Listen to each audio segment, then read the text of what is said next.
Halo, ketemu lagi bersama saya Kak Pugu, dan di video kali ini kita akan belajar mencari letak sudut siku-siku dengan teorema Pythagoras. Sebelumnya saya ingatkan lagi ya, jadi di awal part video kebalikan teorema Pythagoras, saya udah bilang kalau kita akan belajar dua hal penting. Yang pertama adalah kita akan mencari atau mengidentifikasi jenis sebuah segitiga.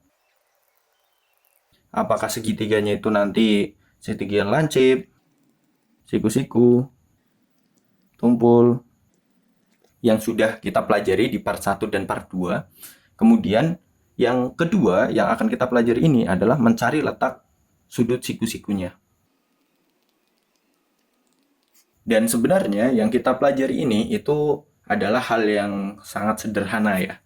Karena ya nanti kita akan pelajari ini sebenarnya gampang. Oke?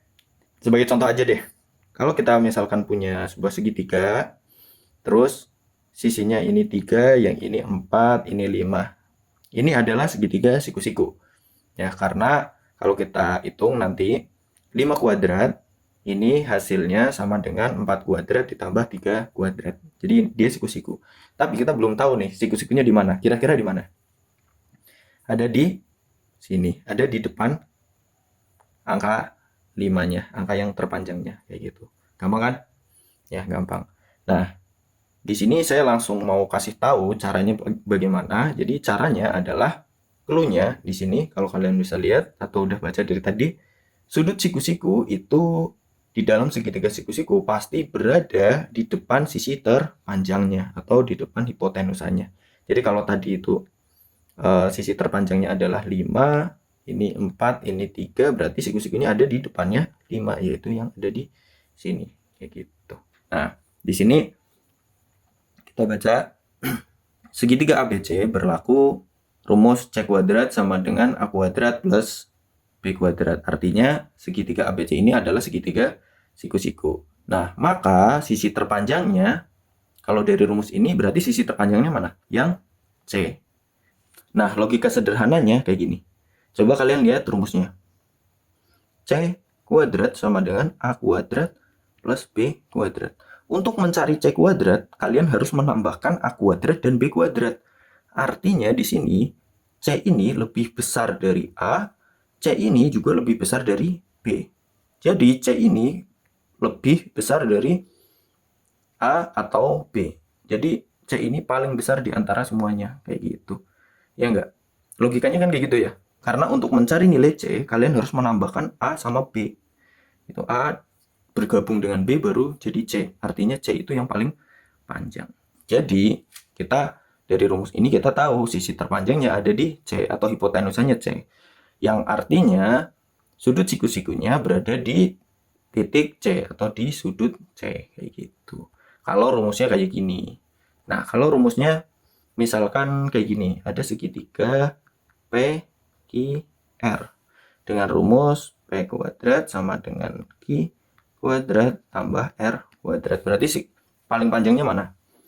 Sisi paling panjangnya adalah sisi P atau hipotenusanya P. Nah, berarti sudut siku-siku ada di sudut P. Kayak gitu. Berarti ini siku-siku di P.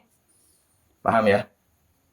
Ya, cuma kayak gitu aja materi kita kali ini. Nah, sekarang kita akan coba ngerjakan soal aja deh ya. Nah, soalnya kayak gini. Yang pertama ada segitiga ABC berlaku B kuadrat sama dengan A kuadrat plus C kuadrat. Maka siku-sikunya ada di titik apa? Apakah di C?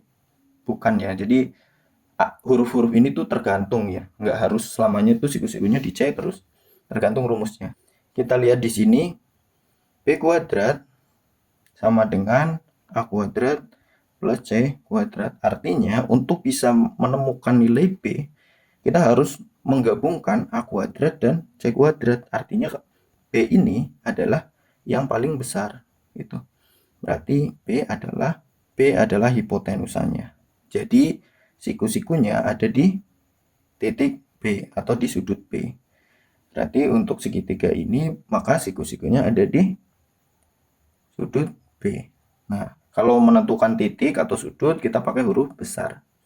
Jangan lupa. Oke, kita lanjut ke soal berikutnya. Ada sebuah segitiga yaitu PQR. Berlaku rumus Q kuadrat sama dengan P kuadrat ditambah R kuadrat. Nah, ini berarti yang paling panjangnya yang Q.